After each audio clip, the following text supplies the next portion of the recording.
Hi all, Aid from Rev Monkey here. This is March's sports car auction highlights as part of my monthly series to show you what I believe are the best car deals out there. If you're looking for a sports car, these can range from low budget 10 to 15 grand cars up to 150, 200,000 pound mark and many more in between. If you're not actually looking for a car right now, then this video hopefully at least gives you an idea of the kind of prices that these special cars go for. You can keep an eye on them for when you're ready to make your own move. So let's start off with the much revered Alfa Romeo Quadrifoglio. Fantastic car. I've driven two of them. I always got one instead of the Edition 507 C63 AMG. I think the target price for this car has to be £30,000. Anything below that is an absolute bargain. Right now, I think you can go probably as high as 32 and enjoy the car, not lose too much money in it in the short term. Next up, on collecting cars as well, the magnificent SLS AMG Mercedes. This one's done bugger all miles at 760 miles. So I clearly believe that anything below £200,000 for this car is a steal. This car should go up in value a lot over the medium term horizon.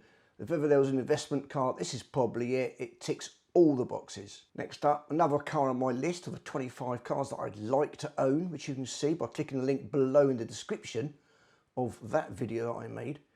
This one, Ferrari F12 Berlinetta. Those who love their sports cars know this is the real deal. Super powerful, super fast, front engine V12 Ferrari in what I'd say is a decent livery.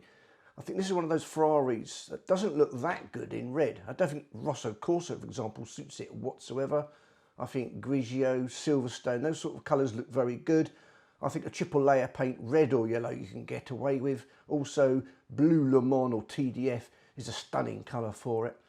I think your target price for this car is below 140,000, where you can walk away with an excellent car at this mileage of just 11,000 miles and be very happy. I think you might be able to go up to 145. And if this is actually your dream spec, then perhaps even 150. I think once the market recalibrates itself in this cyclical run of up and down price movements, you will see capital growth on this car, and meanwhile you'll be enjoying a fantastic beast of a Ferrari. Now you may know I'm not a fantastic lover of the BMW M cars.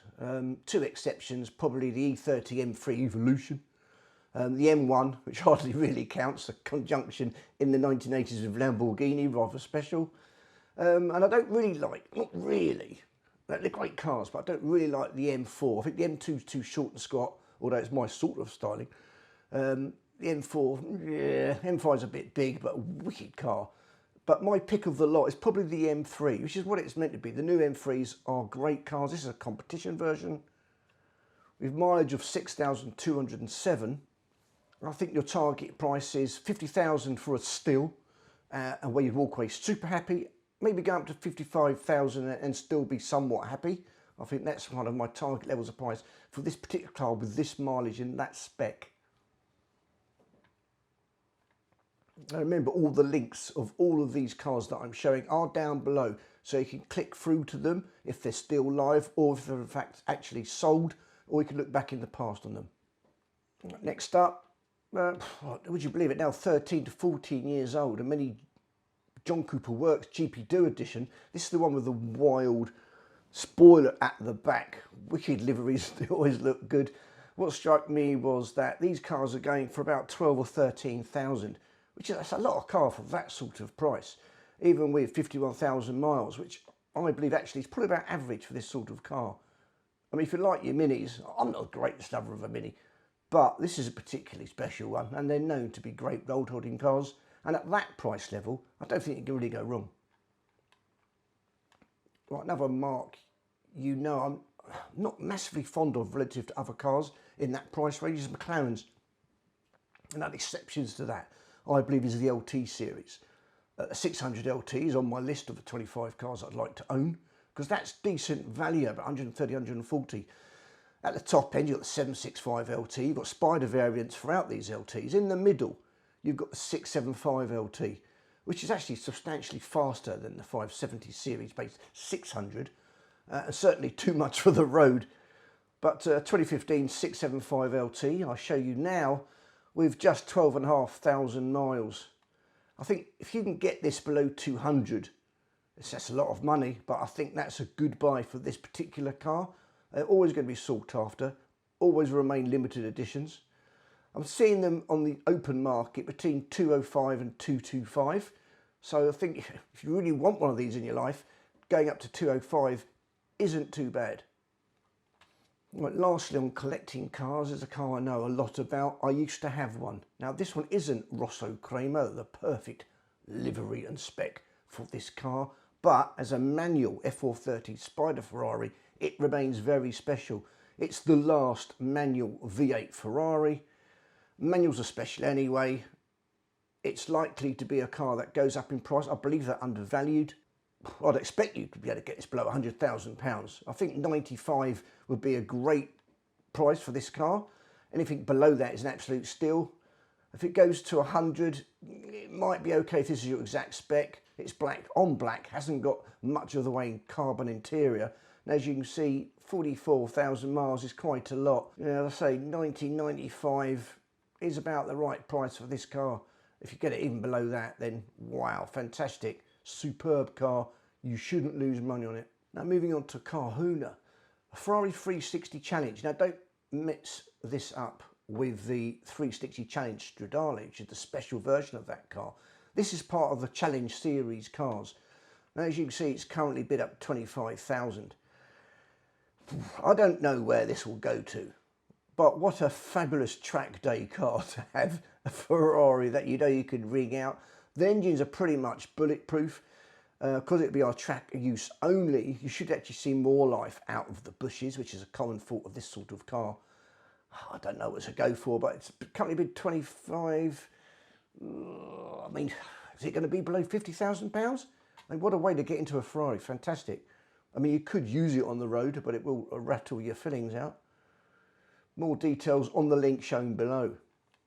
Right, whilst we're on the subject of track days, the next two cars really tick that box and is your way of getting into the track day environment at very little expense and have a hell of a lot of fun doing so, and at a price where you're likely to get out of these cars, possibly even making money. The first one, never heard of it, no idea where it's going to go to, but a 2009 Vindicator Sprint, but it's obviously that sort of Caterham shape. More details in the link below. You can watch it at your leisure, including the YouTube video.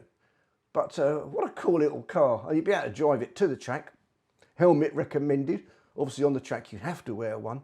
But what a lot of fun. If you can get this in the low thousands, then it's got to be a buy surely. Similar to that, another car I've heard of, a little bit older, 1986, O&C Sport. Looks even more like a Caterham 7. Fantastic colour, a bit similar to Python Green that you get in the GT3 Porsches. Again, a bike, I mean, the estimate £2,500 to £3,500 for a track day weapon where you have a huge amount of fun. It'll feel really raw, really ethereal. It will just tingle all your senses. You really feel like you're driving a car, and I think it's a great value way to get into track day racing. If I'd had some money myself, I'd probably get one. It doesn't take up much space, and well, I mean, it speaks for itself. What a colour. I think out of the two, I'd go for this one just on the colour alone. But I'd recommend doing some due diligence on both of these models, see what engines they run, see what the typical maintenance issues are before taking that step, in case it proves to be a headache and you can't actually use it on track as much as you'd want to. Well, next up, another car on my list of 25 cars. The amazing Audi R8 Spider with a manual gearbox. I mean, it ticks all the boxes. It's in that wonderful Sepang blue, which is very common on the RS3 of the era. Oh, what a fabulous car. I mean, okay, it's not Audi RS3 maintenance cost, but it's not silly out there. And if you can find one that's had all the usual remedy fixes done to it, then you're going to drive away in a fantastic car. Now, currently bid 16,250, auction starts off 16th of March. I see this car being an absolute buy at below or around £40,000. I think you can go a few thousand more if you see cars of 20,000 miles or below. And again, I think as a long-term punt, manual cars are going to be very much sought after. Spiders are always better, generally speaking. And this is a really good spec as well. So get yourself in a fantastic car for the summer, get out of it at the end of summer, you won't lose any money and have a fantastic experience. Right, I saw this car on Car and Classic and it tugged at my heartstrings. Current bid of £5,000, 6 days to go. As this, I wasn't watching the video now, so by the time this video loads, probably got 5 days left to go. I hope it doesn't go up too much. I'd be gutted to have missed out on an original Fiat 124 Spider. Of course, the latest Abarth car is the one that it kind of mimics this look. It's just a clean looking, fantastic car with the proper alloy wheels and the aluminium front bumper stroke fender, aluminium window surround. What a delightful way to go motoring this summer for not a lot of money. Any local mechanic who knows old school engines will be able to work on this at a decent rate. You're not going to break the bank with this one. I'd contact them firstly to find out, ascertain the level of rust on this car, which is probably its only main weak point. You don't want to have rust around the suspension arms, for example, or around the engine bushes. But not trying to put you off. This is still going to be an epic car at a fantastic price. Right, every month in this series, I will try and show you a barn find, a car that is probably risky to buy, the amount of work you're going to do on it, but the reward is there if you put the effort into it. This one is a Jensen Interceptor Mark III, which is the latest of the Jensen Interceptors. Now, fully refurbished, you can expect to see these about 50 or 60,000, and some of them go up to 100 for mint examples. Clearly this is going to need a lot of work, but it includes the plate 400 FS. That in itself is probably worth 4,000 or 5,000. Now they're estimating it about 10 to 12,000. So I think you could get this car net of the number plate for £5,000 or £6,000. No idea what work's going to be needed on it. You've got to do some due diligence. You've got to identify to you a local Jensen knowledge mechanic, and it probably needs a bit of interior work, but I'll put the link below. Have a look at it and keep an eye on it and just see what it goes for.